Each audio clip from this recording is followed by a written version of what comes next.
Seja muito bem-vindo ao nosso programa. É com muita alegria que voltamos ao seu encontro para lhe proporcionar este tempo de reflexão, de diálogo consigo mesmo, de diálogo connosco e com os outros também. Não se esqueça que este programa pretende ser para si um espaço no qual pode fazer chegar as suas sugestões, colocar as suas perguntas, fazer as suas partilhas, que depois serão postas em comum com os outros ouvintes, com todos aqueles que fazem deste programa um tempo para melhorar a sua vida. Hoje vamos trazer até si algumas reflexões sobre um tema que, no fundo, já temos tratado ao longo dos programas anteriores, que é o tema da afetividade. Várias questões nos têm sido colocadas nesse sentido e, de facto, o mundo afetivo é um plano de tal maneira importante na vida humana que não podemos deixá-lo de parte quando refletimos sobre como ser cada vez mais feliz.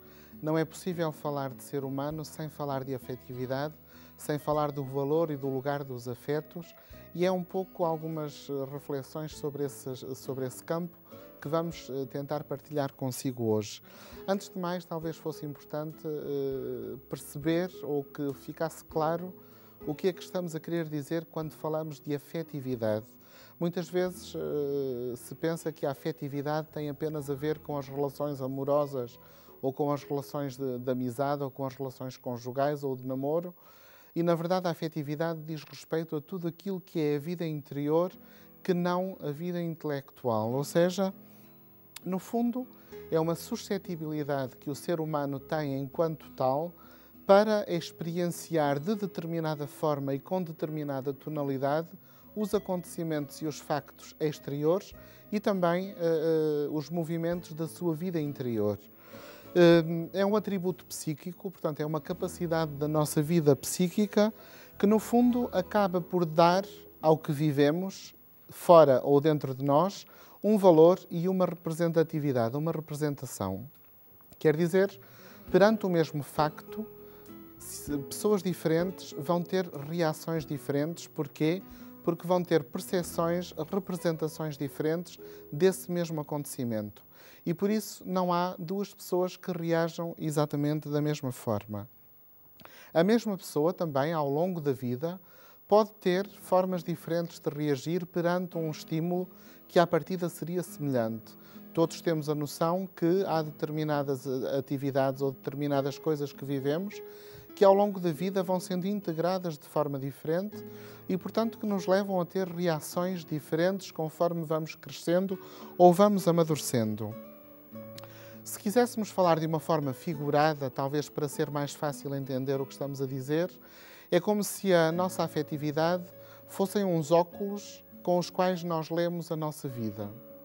E, conforme esses óculos estão mais ou menos graduados, mais ou menos ajustados, são brancos ou coloridos, ou de uma cor, seja qual for a cor que eles têm, assim nós vamos filtrar a realidade e vamos ter sobre essa mesma realidade uma leitura que é uma leitura individual, pessoal, uma leitura única.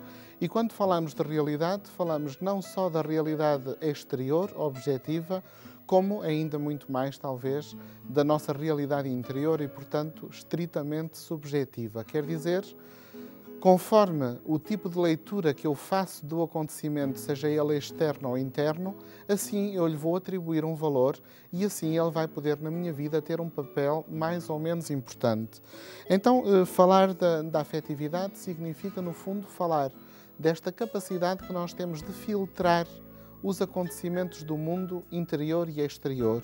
E quando falamos das emoções, sobre as quais temos vindo a dedicar já alguns programas anteriores, estamos a falar como que a capacidade de ver em diferentes cores o mundo, esse mesmo mundo. Ou seja, cada emoção permite trazer ao meu contacto com a realidade uma cor diferente. Se quisermos ter uma imagem, alguém que não seja capaz de viver as suas emoções ou que não seja capaz de integrar as suas emoções, é como se visse sempre a vida a preto e branco, portanto não tivesse capacidade de tonalidade.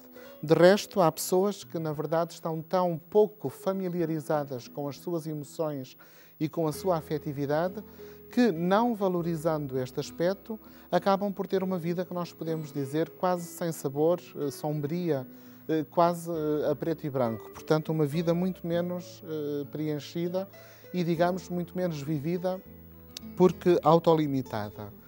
Quando nós falamos então da afetividade, estamos a falar também desta força interior profunda que nos move a procurar aquilo que sentimos que é bom para nós, aquilo que é a sensação agradável no sentido de uma sensação construtiva e, portanto, a nossa vida afetiva está sempre orientada para esta busca daquilo que é o melhor para nós do ponto de vista do bem-estar.